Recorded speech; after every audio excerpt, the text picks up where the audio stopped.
মৰমৰ ছাত্ৰ-ছাত্ৰীসকল, তোমালোকৰ যিটো অসমীয়া বিষয়ৰ পাঠ নম্বৰ 2 যিটো আছে আমাৰ কাঞ্চনবাৰীৰ হাতীটো, এই চেপ্টাৰটোৰ আমি আটাইখিনি কুৱেশ্যন এনচাৰ তোমালোকৰ লগত আলোচনা কৰিম। তোমালোকে লাষ্টলৈকে ভিডিঅ'টো চাবা আৰু চেনেলটো ছাবস্ক্ৰাইব কৰি ৰাখিবা। আমি অসমীয়াই নহয়, আটাইবিলাক বিষয়ে আমি ক্লাছ 7ৰ আলোচনা কৰিম। তোমালোকে পাঠটো পঢ়ি চাবা, কাৰণ পাঠটো পঢ়ি থাকিলে বহুত দীঘলীয়া হ'ব। প্লাছ মই কুৱেশ্যন এনচাৰখিনি তোমালোকৰ লগত আলোচনা কৰিম। ছাত্ৰ-ছাত্ৰীসকল, ইয়াৰ উপৰি তোমালোকৰ বাবে এটা হোৱাটছএপ চেনেল খোলা গৈছে, য'ত এনচাৰখিনি ডাইৰেক্ট দিয়া হয়। ডেছক্ৰিপশ্যনত লিংকটো আছে, তাতে জইন হৈ ল'বা। এতিয়া প্ৰথম প্ৰশ্নটো আছে, তলত দিয়া প্ৰশ্নবোৰৰ উত্তৰটো বাছি উলিয়াই সঠিক বৃত্তটো পূৰ কৰা।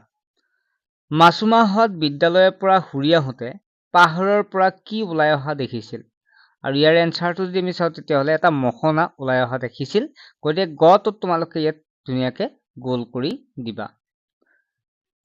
কাঞ্চনবাৰী হাতীটো বাটত কিয় ৰৈ আছিল? ইয়াৰ এনচাৰ যদি চাওঁ, তেতিয়াহ'লে আমি শুদ্ধটো পাম যে দণ্ডিয়েদি আহিবলৈ বাধা পোৱাৰ বাবে ৰৈ আছিল। গতিকে কটো হ'ব ইয়াৰ শুদ্ধ উত্তৰ। 2 নম্বৰ প্ৰশ্নটো আছে, তলত দিয়া প্ৰশ্নকেইটাৰ উত্তৰ লিখা। দণ্ডি কি? মই এনচাৰখিনি তোমালোকক দি দিছোঁ। ইয়াত আছে দণ্ডি কি? উত্তৰটো লিখিবা, হাতী বা বন্যপ্ৰাণীয়ে অহা যোৱা কৰিবলৈ ব্যৱহাৰ কৰা পৰম্পৰাগত নিৰ্দিষ্ট পথক দণ্ডি বুলি কোৱা হয়। হটো আছে, কাঞ্চনবাৰী পাহাৰৰ অৰণ্যত কি কি জীৱ-জন্তু থকাৰ কথা পাঠটোত উল্লেখ কৰা হৈছে? ইয়াৰ এনচাৰটো লিখিবা, পাঠটোত হাতী, হৰিণ, সুগৰি পহু, বনৰীয়া মহ, বিভিন্ন চৰাই-চিৰিকটি আৰু গড়ৰ পোৱালিৰ কথা উল্লেখ কৰা হৈছে। গটো আছে, বন্যপ্ৰাণীৰ সৈতে সহাৱস্থান কৰা বুলিলে কি বুজা?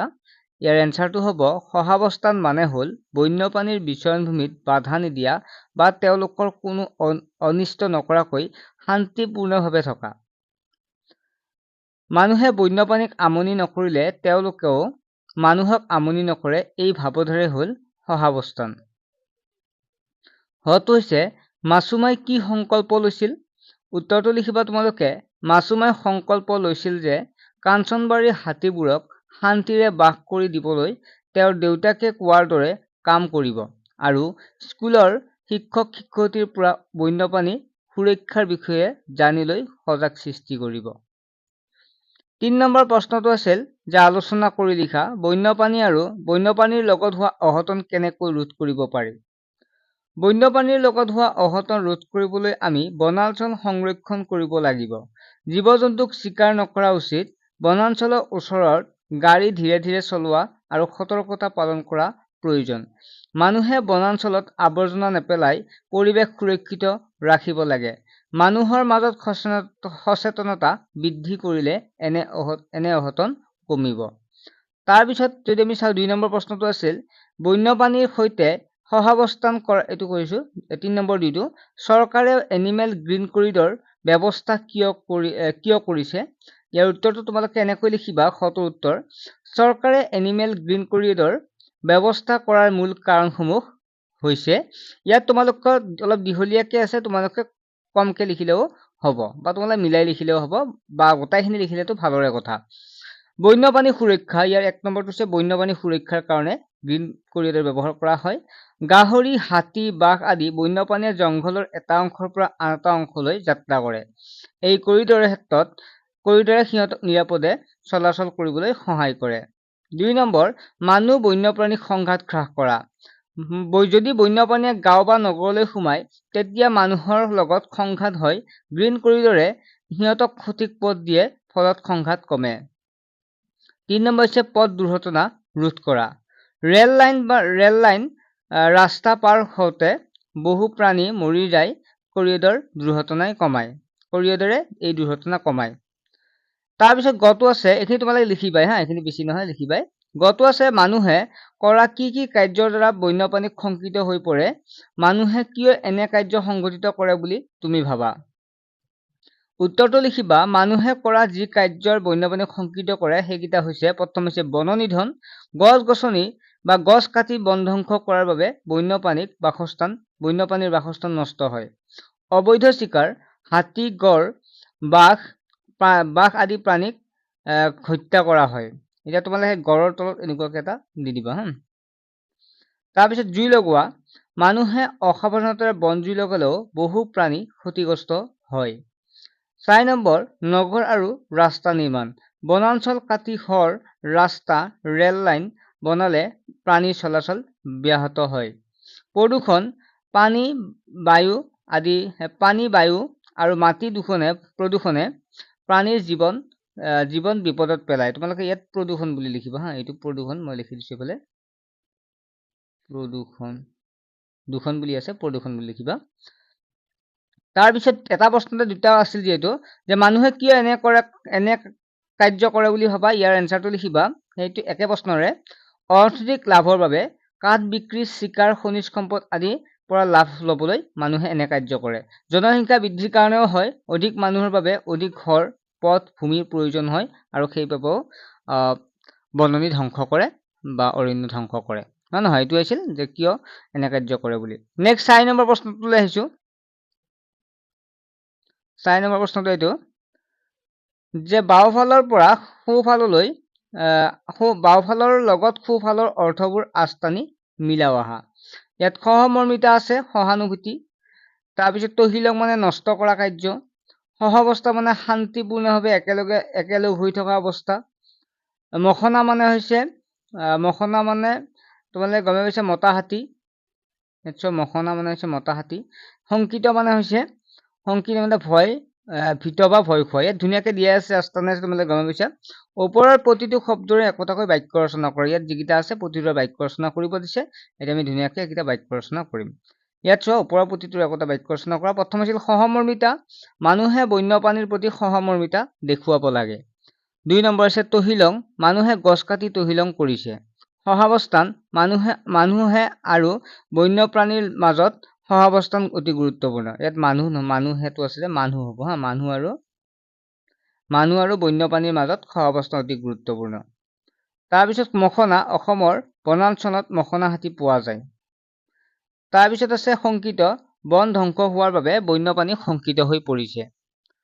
তাৰপিছৰখিনি চাইছো 5 নম্বৰ সংলাপ দিয়া আছে।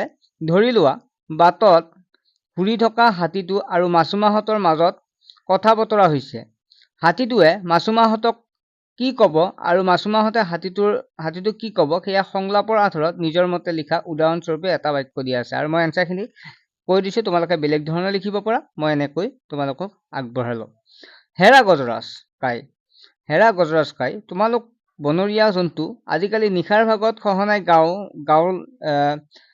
গাঁওবোৰলৈ আহি ঘৰ দুৱাৰ ভাঙি লণ্ডভণ্ড কিয় কৰা? তোমালোকে এনচাৰটো এনেকৈ লিখিবা, যে পাহাৰৰ গছবোৰ কটাৰ বাবে। মানে গজৰাজে কৈছে যে পাহাৰৰ গছবোৰ কটাৰ বাবে। তাৰপিছত মাছুমাই ক'ব, মই অৰণ্যত ধ্বংস কৰাত বাধা দিম। তেতিয়া গজৰাজে ক'ব, ধন্যবাদ। কৰবী, মানুহে গছ গছনি কাটি অৰণ্য ধ্বংস কৰিছে, সেইবাবে মানুহৰ হৰত আহিছে। নবীন, আমি সকলোকে জীৱ জন্তুক ৰক্ষা কৰিম। আৰু মানুহক সজাগ কৰিম। আমি সকলোৱে হ'ব ইয়াত, ঠিক আছে। লিখোতে নিদিছে ইয়াত, তোমালোকে আমি সকলোৱে বুলি দিবা। আমি সকলোৱে জীৱ জন্তুক ৰক্ষা কৰিম, লগতে মানুহক সজাগ কৰি দিম। তাৰপিছত গজৰাজে কৈছে, তোমালোকে পাহাৰৰ গছবোৰ আৰু নাকাটিবা। আমাৰ বাবে পাহাৰৰ দাঁতিত কঁঠাল, কল, ঔৰ গছ ৰুবা। পাৰিলে উমৈহতীয়া একেডৰা ধানৰো খেতি কৰিব পাৰা। এতিয়া আহা, মোৰ পিঠিত উঠা, তোমালোকক ঘৰত থৈ আহোগৈ। তাৰপিছত নেক্সটটো আছে, তোমালোকে এইখিনি গমে পাবা। এইখিনি ধুনীয়াকৈ পঢ়িব দিছে আৰু মই পঢ়ি থকা নাই, যে পঢ়া আৰু মূৰ্ধন্যৰ ব্যৱহাৰ শিকোৱা হা। তোমালোকে পঢ়ি চাবা। মই তোমালোকক ডাইৰেক্ট এনচাৰ যিখিনি আছে সেইখিনি লিখি আহিছো। সেইটো হৈছে তোমালোকে 8 নম্বৰলৈকে আহা। তোমালোকৰ পাঠটো হাতীৰ দণ্ডিৰ অহা যোৱা কৰাৰ ফলত মানুহ আৰু হাতীৰ সংঘাত সৃষ্টি হোৱাৰ কথা পাইছা। এই সমস্যাৰ সন্মুখীন হোৱাত সমস্যাৰ সমাধান বিচাৰি মাছুমাহঁতে লিখা আবেদন পত্ৰখন পঢ়োৱা আহা। ইয়াত ধুনীয়াকৈ আবেদনখন দিয়া আছে, তোমালোকে পঢ়ি চাবা। মই এনচাৰখিনি তোমালোকক কৰি দিছো। আবেদন পত্ৰখন কোনে কালৈ লিখিছে? গতিকে ইয়াৰ এনচাৰটো হ'ব যে আবেদন পত্ৰখন মাছুমাহঁতে কাঞ্চনবাৰীৰ বন বিষয়ালয়কে লিখিছে। আবেদন পত্ৰখনৰ বিষয় কি?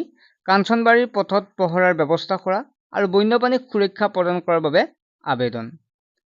আবেদন পত্ৰখনত কি সমস্যাৰ কথা উত্থাপন কৰিছে?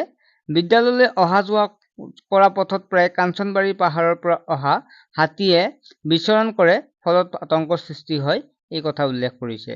সমস্যাটো সমাধান কৰিবলৈ কেনেকৈ অনুৰোধ কৰিছে আবেদন পত্ৰ আধাৰত লিখা?